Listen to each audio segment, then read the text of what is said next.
Año 1211. El aire de la estepa mongola era una flecha invisible que cortaba la piel.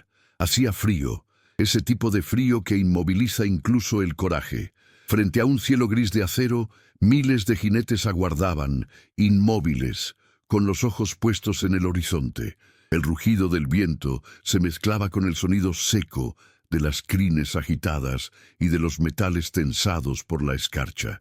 Aquel día, un hombre vestido con pieles oscuras, montado sobre un caballo tan impaciente como su mirada, dio una orden que cambiaría el curso de Asia. Genghis Khan acababa de decidir aplastar al imperio Jin. Pero, ¿cómo un pueblo de apenas 1 millón de nómadas logró asfixiar a un imperio que parecía respirarlo todo? El imperio Jin dominaba China del norte, con más de 60 millones de habitantes, riquezas inconmensurables y ciudades fortificadas que los extranjeros describían como montañas de piedra. Bajo sus muros se extendían ejércitos de hasta 120.000 hombres, protegidos por armaduras de acero articulado, acompañados por máquinas de asedio tan avanzadas que parecían imbatibles. Superaban a los mongoles en número, recursos y tecnología. Sin embargo, la superioridad no siempre respira poder. A veces es el preludio de la asfixia.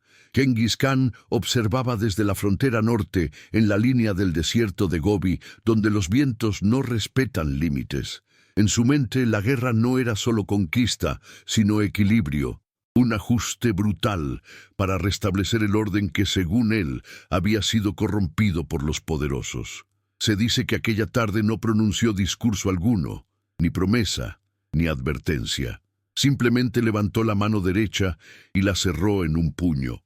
Un gesto, un mensaje, apretó tan fuerte que el destino de 120.000 soldados Jin comenzó a desvanecerse antes de que ellos siquiera imaginaran su caída. Si te apasiona descubrir la historia que los libros de texto omitieron, suscríbete ahora y activa la campana. Aquí desenterramos el pasado sin censura. Los primeros exploradores, Jin, no entendieron lo que estaba por venir.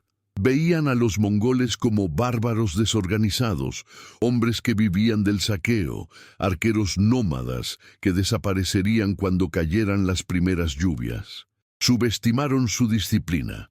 No sabían que Genghis había transformado el caos tribal en una máquina de precisión. Cada arquero era parte de una sinfonía letal donde el error no tenía lugar. Cada movimiento del ejército mongol obedecía una geometría perfecta. Flanqueo, retirada fingida, cerco envolvente, pero más que una estrategia, era una idea. Genghis no solo conquistaba territorios. Respiraba la guerra como quien expulsa el aire, sin esfuerzo, sin vacilación. ¿Podía un ejército sin murallas ni castillos lograr sofocar un imperio rodeado por ellos? Al amanecer del tercer día de marcha, las tropas mongolas cruzaron el río Kerulen. El agua estaba helada, pero Genghis avanzó primero, desmontó a mitad del cauce y esperó a que los demás lo siguieran. El agua no ahoga al que la enfrenta, murmuró, y todos cruzaron. Del otro lado, cientos de kilómetros de territorio Jin esperaban como una bestia dormida. En el norte, la fortaleza de Wusha sería la primera prueba.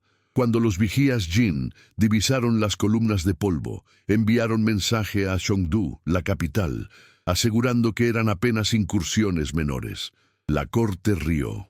Un noble escribió incluso en su diario: «Los mongoles no saben asediar, pronto volverán a sus montañas».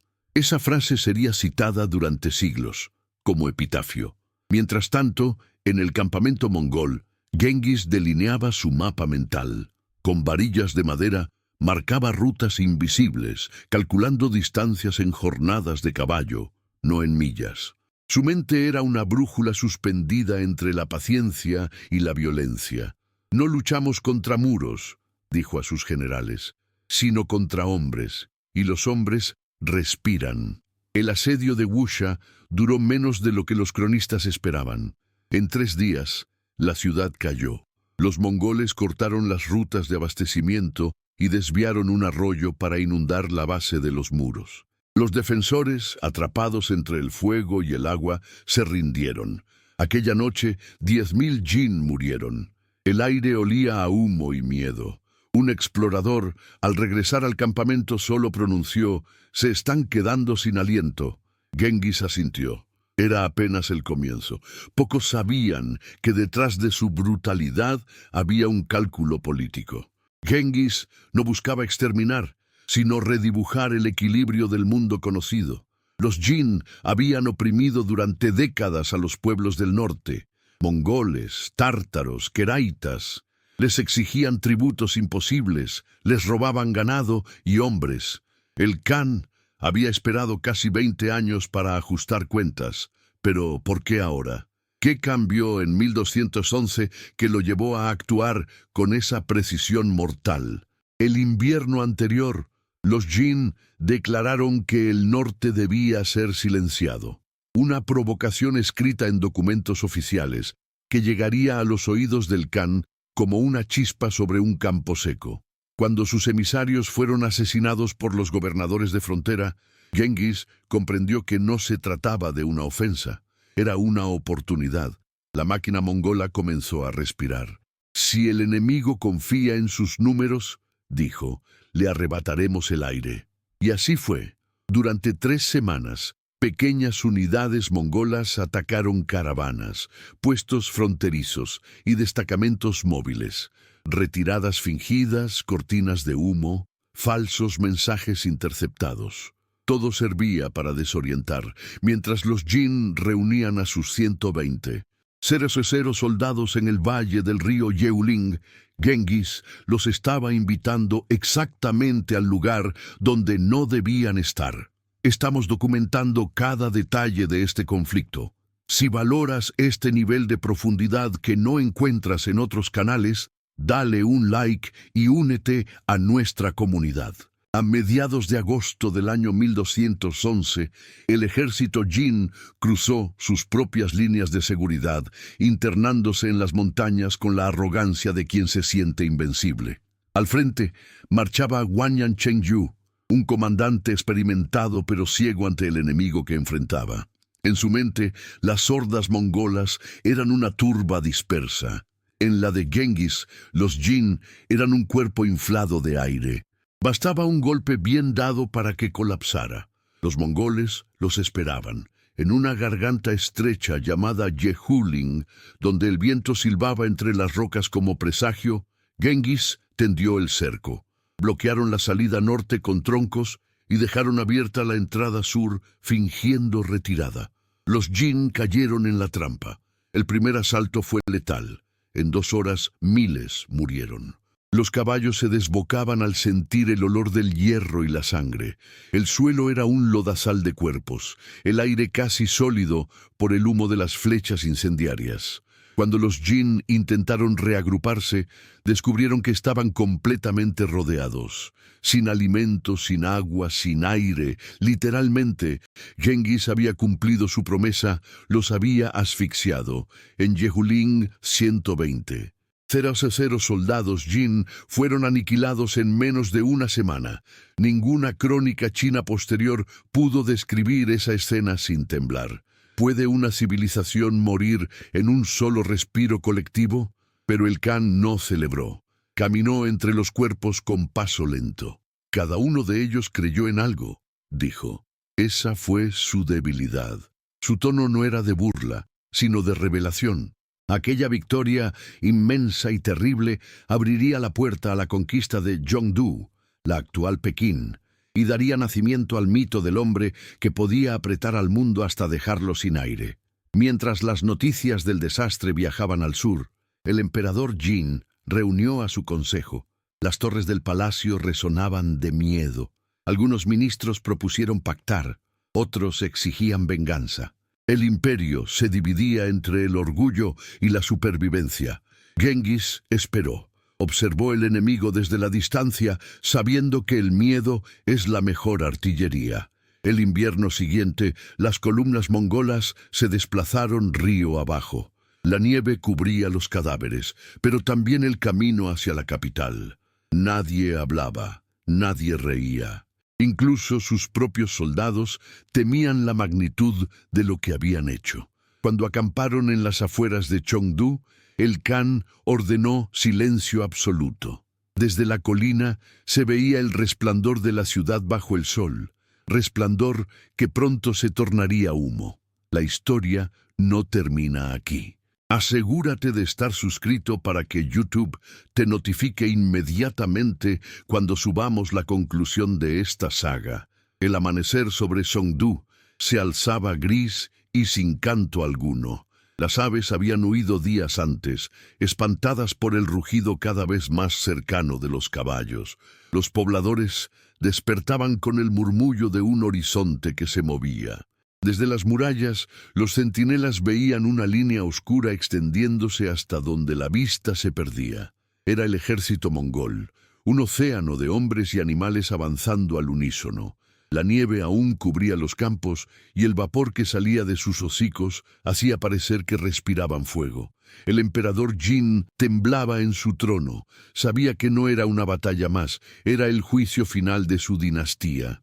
El desastre de Yehuling había destruido su ejército principal, y las ciudades del norte enviaban mensajes desesperados pidiendo refuerzos que ya no existían.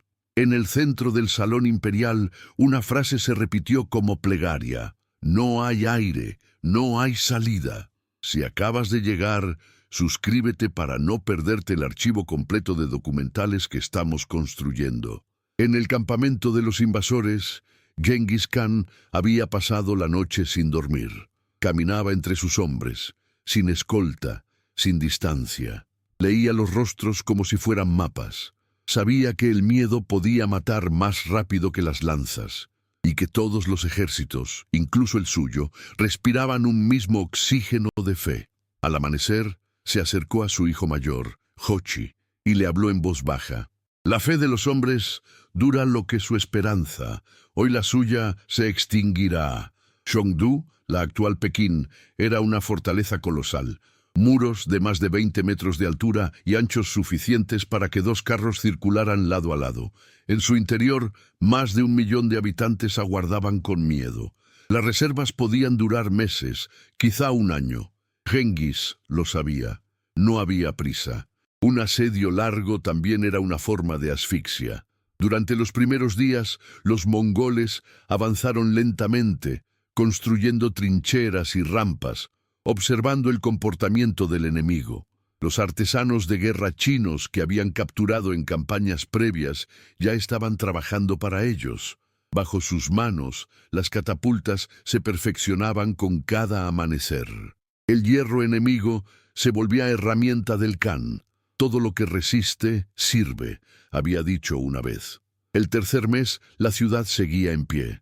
Los Jin lanzaban ataques nocturnos, misiones suicidas con fuego y cuchillos. Cada vez que incendiaban una máquina mongola, Genghis ordenaba construir 3 nuevas. No era solo estrategia, era psicología pura.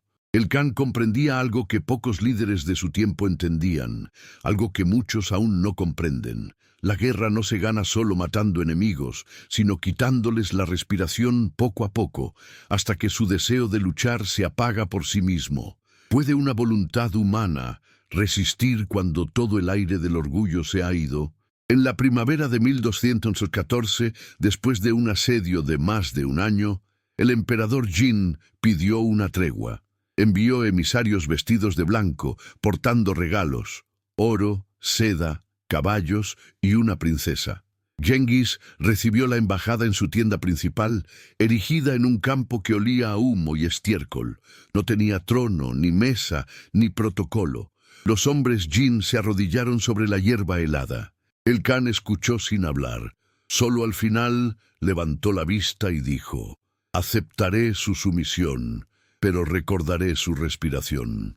Los cronistas cuentan que cuando los emisarios regresaron a Chengdu, el emperador les preguntó: ¿Nos ha perdonado? Ellos respondieron: «Nos ha perdonado, pero no olvidado». Durante unos meses, el aire volvió a moverse en la ciudad.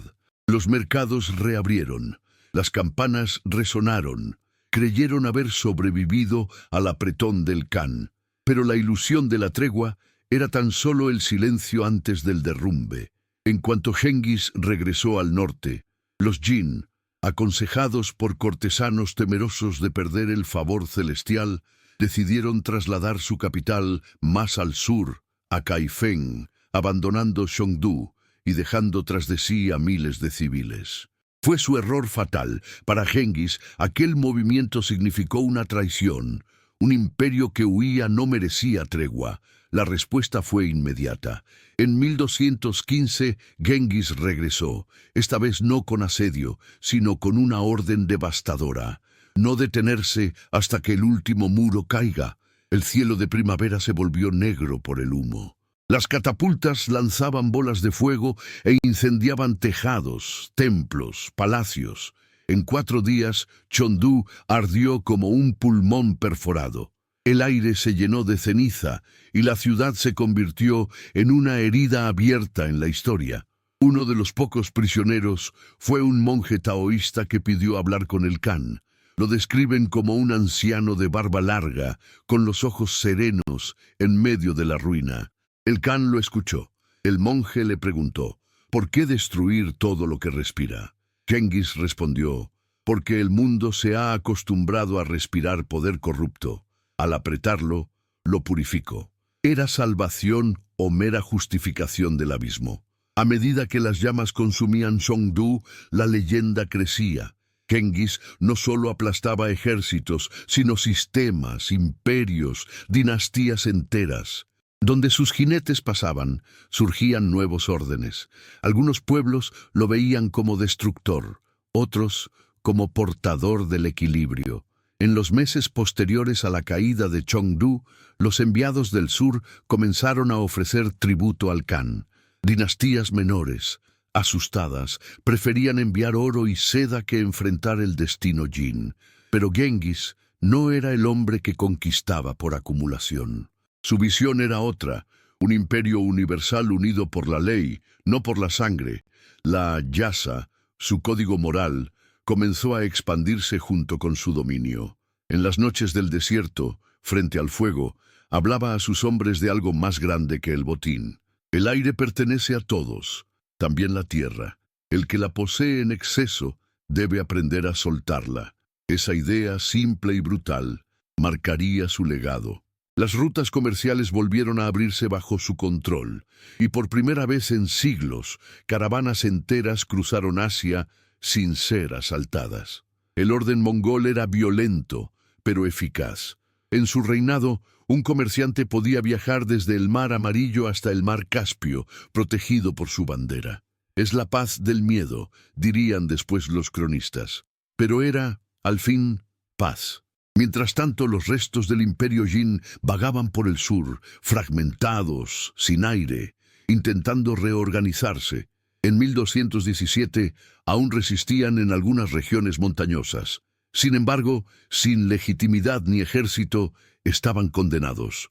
Para Genghis, la campaña Jin se había cumplido. Había asfixiado la arrogancia del norte y con ella el mito de la superioridad sedentaria sobre el nómada. La pregunta que quedaba pendiente era otra. ¿Qué respiraba Genghis Khan cuando no estaba guerreando? Los relatos de sus allegados coinciden. Durante las noches tranquilas, el Khan se quedaba mirando el cielo, sin pronunciar palabra. Algunos decían que imaginaba un mundo unificado bajo la justicia, otros que temía el vacío de no tener enemigos. En cierta ocasión, tras una batalla menor, su hijo Chagatai le preguntó, ¿hasta cuándo pelearemos? Genghis no respondió de inmediato. Luego murmuró, hasta que el mundo respire con nosotros. Los años siguientes consolidaron su dominio. Las tribus de Asia Central cayeron una a una y su territorio creció más allá de todo precedente. Sin embargo, la tragedia Jin dejó cicatrices profundas. Decenas de millones de muertos, ciudades desaparecidas, lenguas olvidadas. En los mercados del futuro Pekín, los viejos contaban a los niños una historia prohibida, que una vez un hombre apretó tan fuerte que los montes dejaron de sonar con el viento, que queda cuando el conquistador vence incluso al aire. Para muchos pueblos esclavizados, el nombre Genghis se transformó en sinónimo de miedo. Para los suyos, en cambio, era la personificación de la justicia de los cielos. Nunca más un pueblo del norte sería humillado. Nunca más la estepa sería oprimida. En ese sentido, Genghis no destruyó, niveló el mundo. Los últimos generales Jin intentaron resistir desde Kaifeng. Desesperados, ofrecieron alianzas al sur, a la dinastía Song. Fue inútil, nadie confía en un imperio que ya no respira. Las propias aldeas comenzaron a rechazarlos y el polvo del desierto se encargó de borrar sus nombres. En 1234, casi 2 décadas después, la dinastía Jin fue finalmente extinguida, aplastada entre mongoles y Song. Para entonces, Genghis ya había muerto, pero su orden todavía apretaba con fuerza. El aire de los Jin nunca volvió. Estamos llegando al final de esta historia, pero no de su eco. Antes de cerrar, imaginemos un instante la imagen final. Un Khan envejecido, montado sobre su caballo, observando un campo vacío donde alguna vez hubo un imperio. No sonríe, no llora, solo respira, porque en su mente todo lo que se destruye respira a través de quien lo recuerda. Si quieres que sigamos produciendo documentales de larga duración, la mejor forma de apoyarnos es suscribiéndote. Comenta qué otra historia olvidada deberíamos investigar. Al final, la voz de la historia susurra una sola verdad. Los que aprietan el mundo creen dominarlo, pero el mundo siempre exhala. Genghis Khan solo adelantó esa respiración inevitable.